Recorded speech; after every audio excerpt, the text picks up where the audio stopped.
Good morning, everybody. I will make a brief presentation or introduction that I hope will give you an overview of the great challenge of industrialization in Brazil in a context of important global reforms.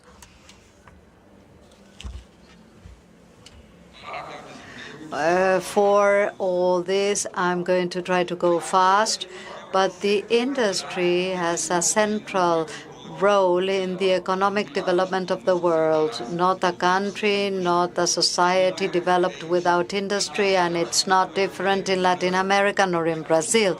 The industry today amounts in Brazil to 4% of the GDP, two-thirds of the exports, and the investment in undertakings as well, and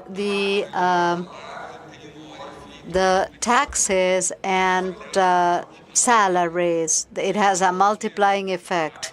In the last decade, we will see this scenario of economic stagnation of the economy in Brazil and the rest of Latin America, and this has to do with the early deindustrialization that was massive and increased. We may say that Latin America had a late industrialization and now suffers from a problem of early deindustrialization. In these 10 years, the agricultural industry had a growth by 13%. Trade and services, 0.5% or 0.5%. And industry and transformation decreased by 1.4%. Stagnation in this century is associated to deindustrialization. Our challenge is to grow again and take up the path of growth. Our industry in Brazil, 35% of the GDP started at that time. Today, it's 15% of the GDP. This deindustrialization will lead to low productivity rates. Today, we are an ocean of employment of bad quality, and this is a fertile area for the discourse of hatred and for risks to democracy. If society and economy do not provide response to the population clearly enough, there will be frustration. We have 3 consecutive generations in Latin America where the grandparents have more fortune, more money than the grandsons. 3 generations of impoverishment that generate frustration at a social level and a change of culture, putting democracy at risk. What do we need to consider in the agenda of recovery? We have to think about premature deindustrialization, infrastructure problem, a high level of taxes. The tax reform of Brazil after 40 years is fundamental to construct a future. The Brazilian industry that amounts to 25% of the GDP pays 34% in taxes. Agriculture in Brazil, 7% of the GDP. So this information is correct. Okay. They pay a lot in taxes. The Brazilian industry pays 600 billion in taxes. And if we think about subsidy exemptions, we can say that agriculture pays 2 billion in taxes, 12 billion in taxes. They receive subsidies in 100 million. If you open a newspaper in Brazil, you will see that agriculture in Brazil is very competitive, highly competitive, and the Brazilian industry cannot compete with the Asian. So this is the information that you will get from the newspapers. We also have a lot of Asian participation from China, South Korea, Taiwan, in order to They know how to develop a peripheral country. They learned from Brazil, but we forget we reproduce what China used to be in the past. China invented writing. Western writing has a Chinese origin. The paper, the compass, the watch. China was a great developer in the world before the 16th century, but then it lagged behind. China and India are taking up their protagonist role in the world, what they used to be in the 16th century. The average age of machines in Brazil is 14 years, where in developed countries it's 5 years. So we are 2 centuries and a half behind, and we need to change this. And we have one of the most or the highest interest rates in the world. Brazil spends a year in taxes with these interests close to 80 billion reales. The taxes are enormous in Brazil, and there is a cost associated to the spread, the bank spread. In the world, the bank spread is 7%. In Brazil, it's 29%. Peru has a banking spread cost of 7%. I believe that Brazil is not like Peru, and we need to solve all this according to the logics of public policies that are anti-industrial and in favor of this financial economy. The industry has a lot of long chains, so the financial cost in a chain of 7 or 8 productive links is prohibitive. The mega global trends are, and we saw the fourth industrial revolution where AI and the algorithms are in fashion, biotech, etc., are at the center or core of technological roots, and we see the fourth industrial revolution in cycles of 50 years. So from the steam machine to internal combustion, electric motors, then telecommunications. What's the difference in this industrial revolution? That there are many disruptive technologies that are changing the technical paradigm. We don't know what's happening in agriculture, but these are the actions more or less. And we saw geopolitical tensions as well that mark these cycles, crises and geopolitical differences that are redefining the scenarios for the future construction. We also are faced with the climate emergencies. The new thing is climate emergencies. We are close to the COP30, but some 30 years ago, carbon emissions of humanity to this date, they have increased. The rate of emissions has decreased, but the global emissions have increased. So this leads us to one question, because if you want to self-exclude yourself, we will do the best block of investments of humanity, because we will have the climate emergencies, the climate changes, and we will require a drastic transformation in technology and infrastructure. And here there is an opportunity for Brazil. The Brazilian agenda will not be reshoring.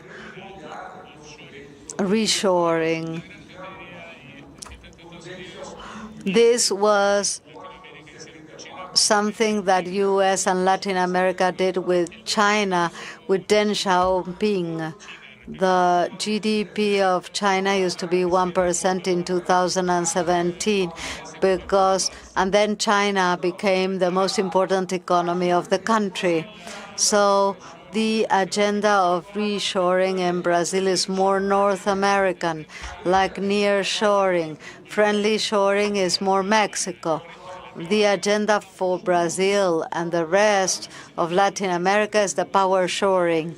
Rich countries, developed countries perform industrial policies by placing $12 million in. We don't have that, even though we may be shy and aligned to an economic order which is not historically interesting for Latin American countries. We are still imprisoned by the decalogue of the Washington Consensus that voids us from productive future in our continent. Export subsidies, barriers, public procurement, national content, and foreign direct investment. Industrial policies which are active, like China 40 years ago. That had to be with the Inflation Reduction Act, the Net Zero Strategy, the Green Deal, industrial. So you see the US, the UK, and European Union, just a few examples. And everything that we can take advantage of as an opportunity will have to do with power shoring. And you can see the energy mix, the emissions, non-renewable electricity, that's 15% in Brazil. All the matrix is 50. Around the world, between 81 and 82. So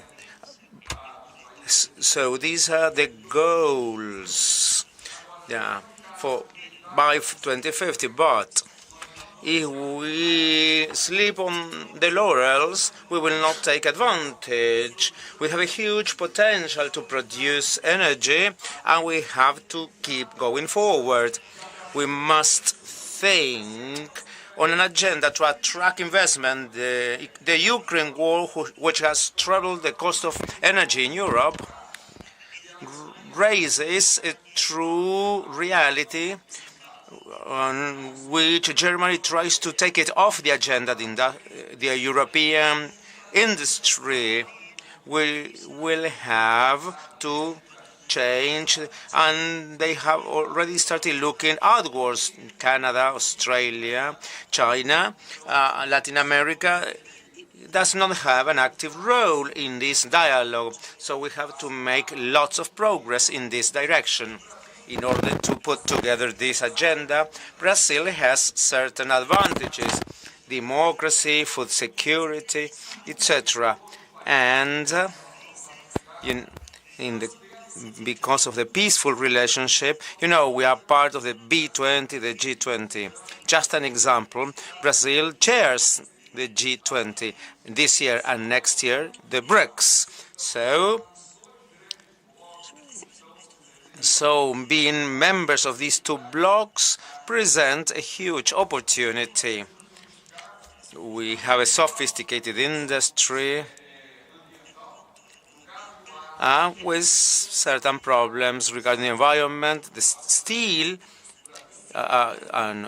scrap is fully recycled, 100%, and this sophistication is important to provide responses and give answers. Brazil has the fourth industrial policy in the century.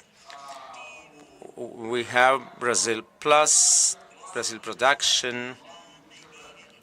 So we have different policies, and this is based on emissions, $60 billion. That's below the resources available in Brazil, in the US.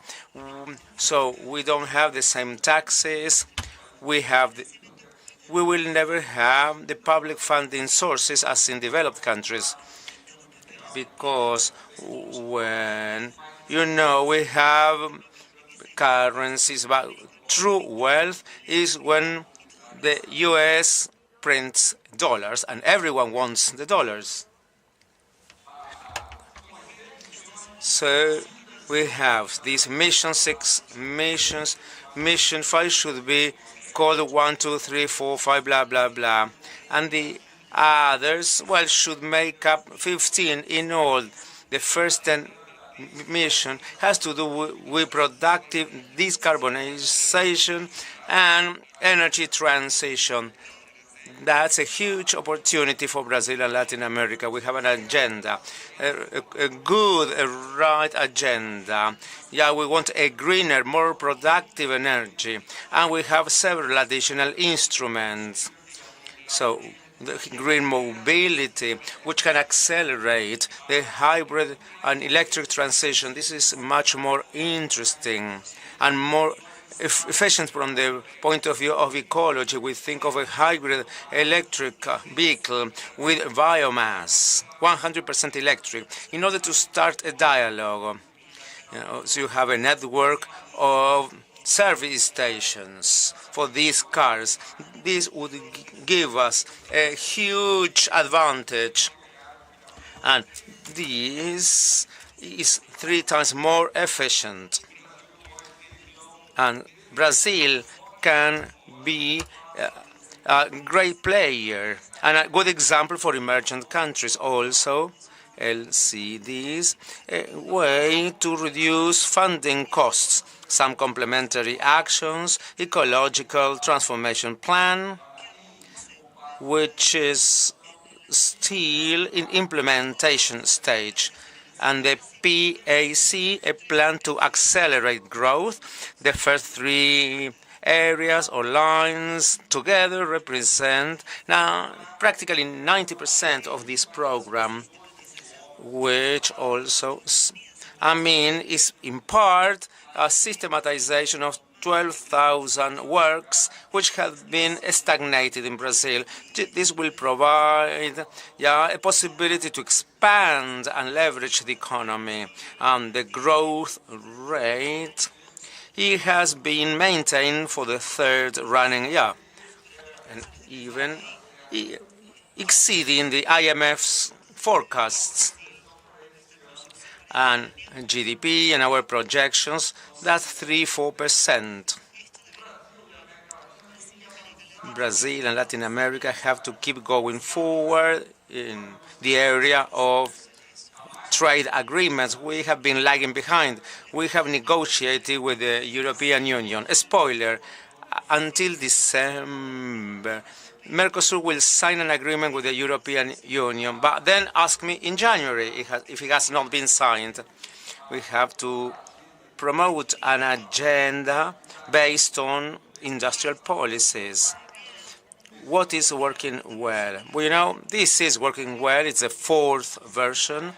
This is the most robust, with the most dialogue with the productive sector. We submitted a proposal to the Vice President and the Minister, decarbonization of productive chains, and all of this is going forward.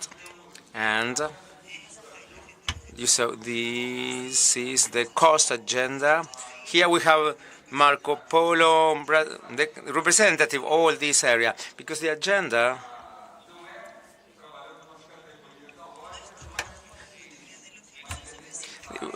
that was not enough, but developed countries have resolved their cost structure because they have a well-harmonized and designed architecture. In Brazilian industry pays 1.7 trillion reais every year. This is something we have to eliminate. Why am I saying this is not enough? Because Western countries, instead of having a well-designed agenda, for costs, do industrial policy very strongly, so the 2 agendas are not mutually exclusionary. At some point in Brazil, everyone thought that liberals defended this Brazilian cost agenda and that those who defend industrial policy only defended that. No, these are necessary but complementary at the same time. and this is a foundational agenda. Now, finally, the development agenda in Latin America just forgot after the 30s crisis and the weakening of economic subordination. Brazil and other countries endured environmental development which marked the last 50 years. And during a quarter of the history of Brazil was the country that grew the most. How? Through industrialization. And in industrialization, the noblest agenda is the dynamic core. I mean, steel making, chemistry, and machinery and equipment. That's the heart of the industry, the core. Thank you very much.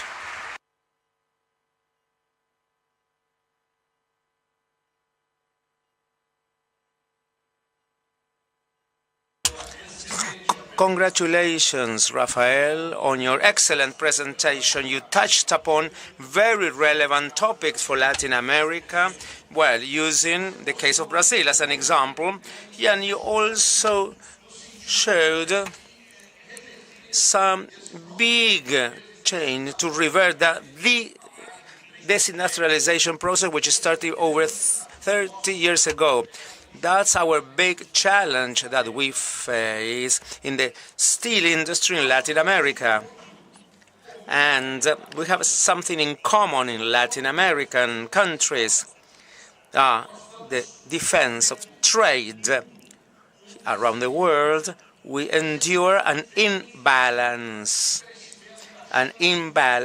because of China's growth in the last 30 years.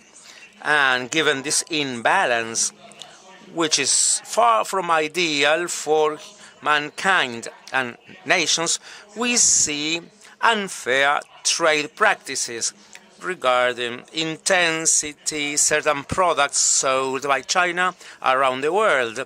Let's focus on Latin America. So, Rafael, what do you think? What's your uptake? What do you think that Latin America should do? How should it position itself regarding the defense of its trade? Because we have a weak spot in our trade with the rest of the world. When the U.S. started the Apollo project, they didn't want man to step on the moon. They wanted the U.S. to be leaders. The two disruptive technologies they have developed, telecommunications and electronics. 40 years later, who has won the race? Well, China, because they were able to reconfigure global value chains with long-distance trade.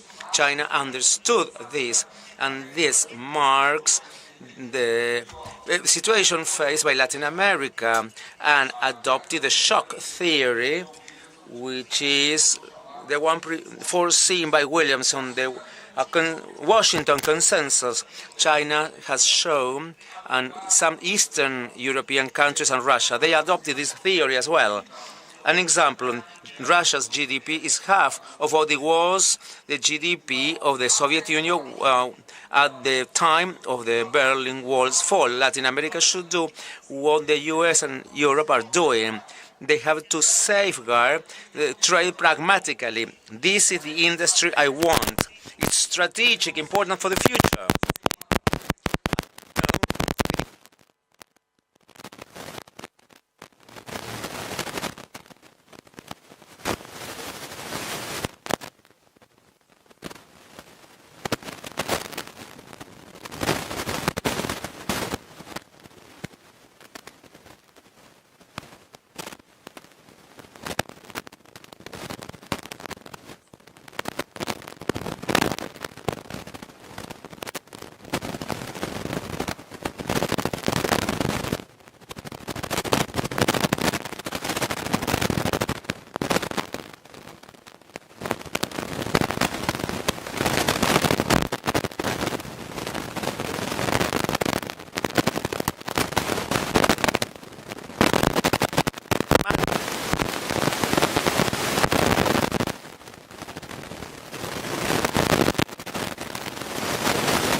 Nelson Rodríguez.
O que a Europa, o que a Ásia faz, aqui seguramente vamos encontrar o caminho da prosperidade.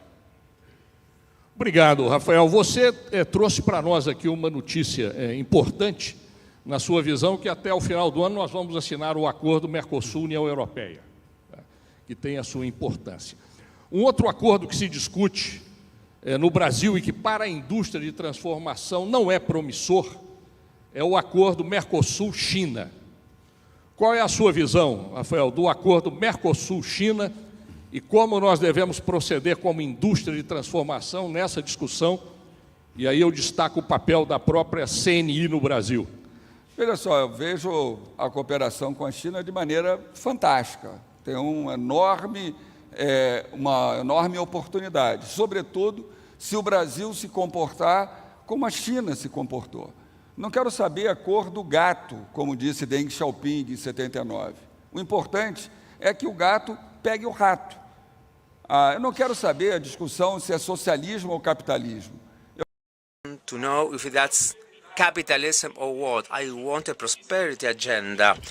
That was what Deng Xiaoping said, and that's the idea that should be followed by Brazil and Latin America. The industrial agenda is crucial for a country. So that cannot be negotiated in that agenda. The industry that creates industries, that's the foundational or base industries, steel, chemistry, machinery, they should be given special protections, safeguards, yes. Why? Because there are delayed lead times. You need decades. That's not something done overnight. So we need stability. We need the state's role. We need competitiveness. We have to provide competitiveness, and that's key for all the productive sector. This is an agenda that we must follow, and we have to subordinate every trade agreement to this agenda. Agribusiness is important for Brazilian economy, and we must keep it up. But how many jobs have been created by Brazilian agribusiness? 1.3 million. Industry, 11 million, when industry pays higher wages. We have known since Galbraith, since the 50s, that the post-industrial economy, what is services economy, 65–70% of the GDP. And who drives it forward? The dynamic activities, dynamic sectors that create technological boost and create middle-class jobs. When I think of farming, agricultural technology, I'm thinking about technology, machinery.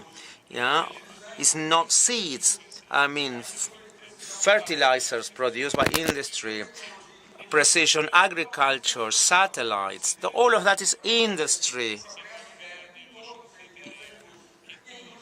We don't need a neo-subtemperarian economy. We need longer chains that you can create better jobs.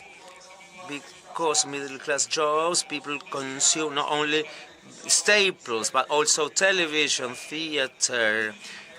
They go to a pizza house, restaurant, that creates a service economy. So the industrial agenda cannot be negotiated, and Brazil should, as well as Latin American countries, they should put an end to this dominance by the Ministry of Finance. Yeah, this ministry should no longer prevail. Mira. We need to stop this. We need to establish a balance. This is important, of course, but this is an agenda which at the same level, we have industrial policy, we have the foreign policy, and innovation and technology. And therefore, this is the sign of the future. And this sign of the future, we need to think about it in attraction of direct investment like China does, or like some other countries do, and China does as well, in order to suppress the barriers of made in China. This port that you mentioned in Peru, Tanshan, I don't remember. This is an example. It's quite close. With the value of European energy, we will have a direct investment,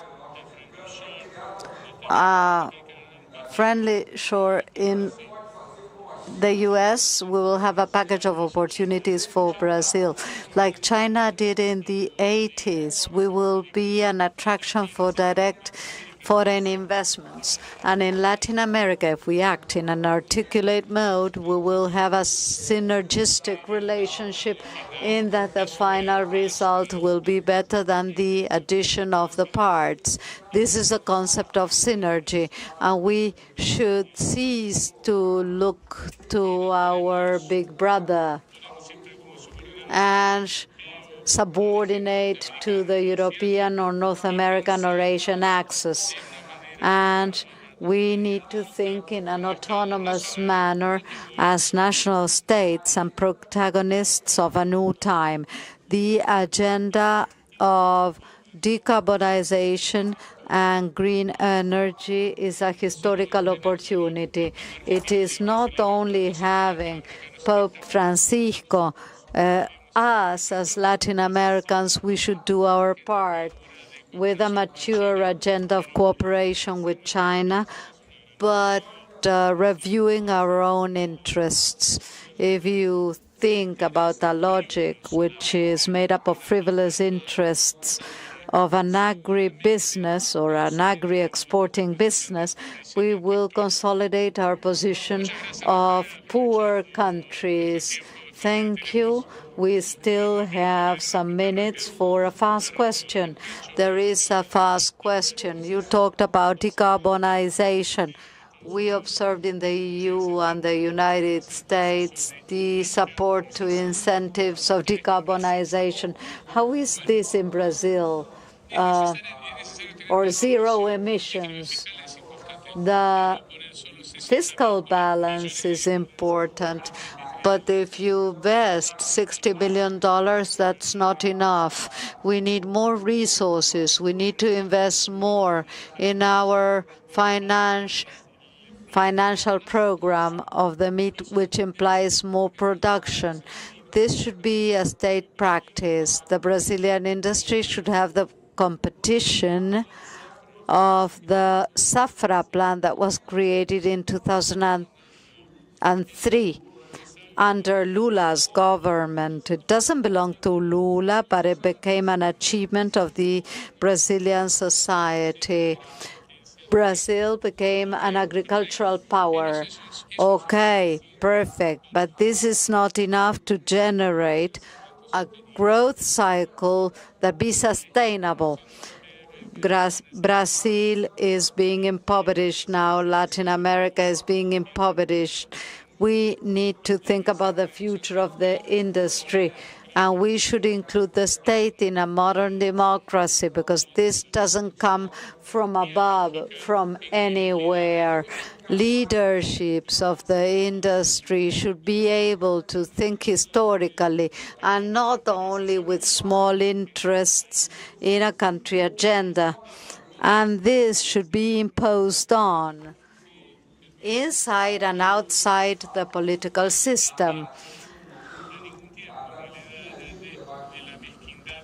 which is subjected to political debate, and this should come from our agenda, from entrepreneurs, from companies like Roberto Usiminas that created in the 60s the Fiat. We need to think historically. The enterprise elite, Latin American elite, should have a historical continuum and rethink about their role. We didn't do well during the last decades. We have a great opportunity today. We don't want to fail. And what will be the inheritance for our country, our sons and our grandsons? Can we rethink this history? What will be our success and our failure? Thank you. Thank you, Rafael. Thank you, Alacero, for the invitation. Thank you very much, and we will continue with the agenda.